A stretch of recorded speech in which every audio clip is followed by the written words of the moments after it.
Selamat pagi semuanya, apa kabar? Nah, sebelum kita memulai pembelajaran kita hari ini, kita mau berdiam diri sejenak untuk mendengarkan firman Tuhan, untuk mengisi kembali senjata-senjata rohani kita untuk kita boleh semakin diperbaharui setiap hari. Sebelumnya, mari kita berdoa. Selamat pagi Bapak di sorga, terima kasih Tuhan. Hari ini kami mau berdevosi bersama-sama. Tuhan berkati kami agar firman itu tidak berlalu begitu saja. Inilah doa kami hanya di dalam nama-Mu. Haleluya, amin. Nah, sekarang pertanyaan Ibu ada satu. Siapa di sini yang dulunya bukan anak Lentera? Yang mungkin dulu SD-nya bukan di Lentera, atau mungkin SMP-nya bukan di Lentera, tapi akhirnya kalian memutuskan untuk datang ke Lentera dan jadi anak Lentera. Ayo, siapa? Angkat tangannya. Nah, Ibu percaya banyak di antara kalian yang bukan anak Lentera dulu. Nah, kira-kira kalau misalnya kalian udah jadi anak Lentera, orang-orang bilang apa sih? Pasti orang-orang bilang, wah anak Lentera, wah anak Lentera gitu. Nah, ada kebanggaan tersendiri ketika kita masuk ke Lentera. Nah, ketika kita masuk dan memutuskan untuk bersekolah di Lentera, kira-kira ada nggak sih perbedaan yang kita alami atau yang kita ikuti dari kebiasaan kita dulu? Nah, mungkin di sekolah kita yang lama kita nggak terbiasa dengan devosi pagi, atau kita nggak terbiasa closing, atau kita nggak terbiasa dengan menulis agenda gitu. Tapi ketika kita dipanggil, ketika kita bergabung dengan Lentera, kita mengikuti setiap peraturan yang ada di Lentera, termasuk menulis agenda, datang jam 7, memulai pembelajaran, nggak ada jam kosong, menulis agenda udah tadi ya.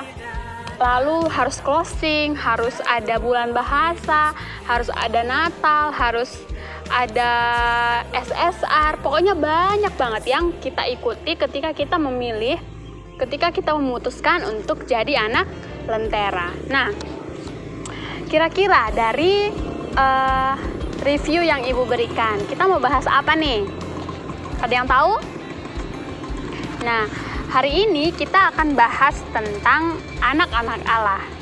Jadi kita buka Alkitab kita dari Roma 8 ayat 1 sampai ayat yang ke-17. Nah, di sini judul perikopnya adalah hidup oleh Roh. Nah, hidup oleh Roh adalah hidup yang dituntun oleh Tuhan, dituntun oleh Roh Kudus yang tinggal di dalam hati kita. Nah, wah gimana Bu caranya gitu. Nah, di sini karena ini ayatnya panjang, nanti kalian baca secara seluruhnya nanti ya setelah devosi. Di sini dikatakan di ayat ke-14 sampai ayat yang ke-16. Semua orang yang dipimpin oleh Roh adalah anak Allah. Nah, sebab kamu tidak menerima roh perbudakan yang membuat kamu menjadi takut lagi, tetapi kamu telah menerima roh yang menjadikan kamu anak Allah. Nah, ketika kamu menjadi anak Allah, apa yang kamu bisa lakukan? Kira-kira sulit nggak mengikut Allah? Sulit nggak mengikut Tuhan Yesus? Sulit ya? Nah, sama seperti kita mengikuti Lentera. Banyak banget tugas, banyak banget peraturan yang harus kita ikutin. Tapi ketika kita memutuskan untuk jadi anak Lentera, mau tidak mau kita harus ikut. Nah, sama seperti ini. Tuhan yang memilih kita, Tuhan yang memanggil kita menjadi anak. Ketika kita sudah menjadi anak Tuhan, apa yang kita bisa lakukan, Bu? Nah, yang kita bisa lakukan ada di ayat yang keempat. Ibu baca, supaya tuntutan hukum Taurat digenapi di dalam kita yang tidak hidup menurut daging tetapi menurut roh. Jadi ketika kita sudah dipilih menjadi anak Allah, kita hidup bukan berdasarkan kedagingan kita, tapi berdasarkan roh Allah yang hidup di dalam kita. Misalnya apa? Nah, misalnya kayaknya aku maunya main game aja deh, main Mobile Legends atau main Free Fire gitu. Nah, itu semua keinginan daging. Tapi Kita sebagai anak-anak Allah, kita hidup berdasarkan roh Allah yang ada di dalam hati kita. Mungkin yang tadinya kita main game, yang tadinya kita main Free Fire, kita ubah menjadi hal-hal yang positif. Misalnya apa? Bantuin orang tua, kerjain tugas, atau bahkan berelasi dengan orang-orang yang ada di sekitar kita. Lalu apa tips kedua yang kita bisa lakukan ketika kita menjadi anak Allah? Nah, yang kedua ada di ayat yang kelima. Yang kelima adalah sebab mereka yang hidup menurut daging memikirkan hal-hal yang dari daging. Tetapi mereka yang hidup menurut roh memikirkan hal-hal yang dari roh. Jadi coba telaah apa yang kalian pikirkan selama ini. Kalau kalian berpikir hanya untuk diri sendiri, bukan untuk kepentingan orang lain, bukan untuk menyenangkan Tuhan, apakah kita pantas disebut menjadi anak-anak Allah? Nah, tips yang ketiga adalah hal yang perlu kita lakukan ada di ayat yang ke-6 dan ayat yang ke-7, yaitu mengingini hal-hal yang duniawi, tetapi diubah menjadi memikirkan hal-hal yang berkenan kepada Tuhan. Nah Bu, gimana ya hal-hal yang berkenan kepada Tuhan? Main game boleh nggak? Boleh. Tapi ketika kalian main game, terus kalian nggak ingat pekerjaan, kalian nggak ingat bantu orang tua, nah itu salah. Itu kalian memikirkan hal-hal yang menurut daging.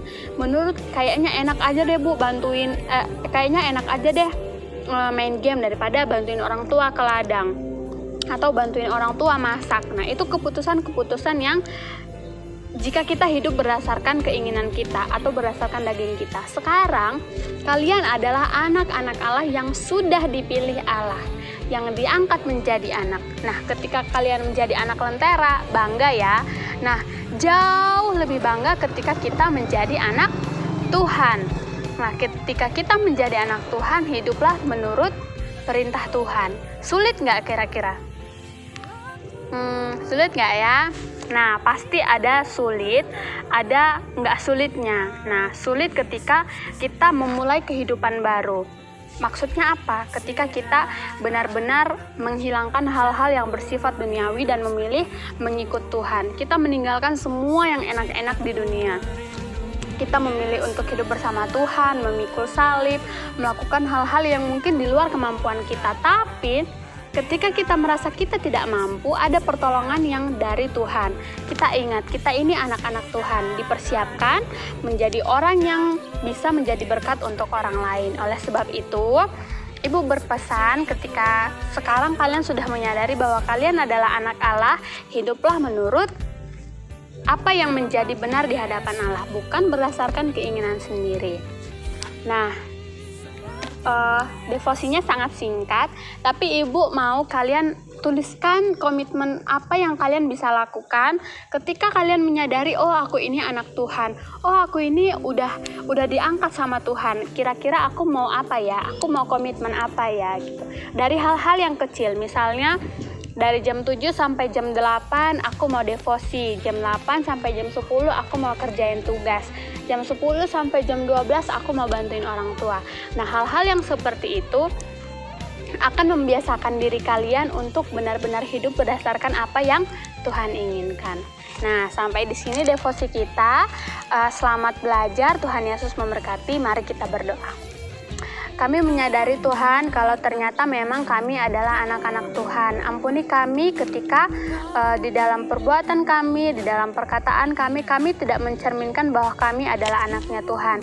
Tapi hari ini Tuhan ingatkan kami bagaimana kami boleh hidup memikirkan, melakukan, bahkan mengambil keputusan untuk menjadi anak-anaknya Tuhan. Kami mau kiranya pertolongan Roh Kudus yang terus memampukan kami untuk hidup di dalam kebenaran Tuhan. Kami mau belajar, Tuhan berkati proses pembelajaran kami agar berjalan dengan baik. Inilah doa kami hanya di dalam nama-Mu. Haleluya, amin. Tuhan Yesus memberkati.